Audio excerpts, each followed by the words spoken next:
என் கூந்தல் தேவன் தூங்கும் பள்ளி அறையா மலர் சூடும் வயதில் என்னை மறந்து போவதுதான் முறையா?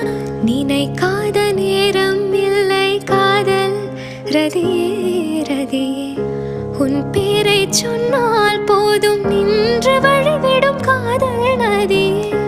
என் சுவாசம் உன் மூச்சில், உன் வார்த்தையின் பேச்சில், 5-6 நூற்றாண்டு வாழ்வோம் என் வாழ்வேவா. மலர்களே மலர்களே இது என்ன கனவா?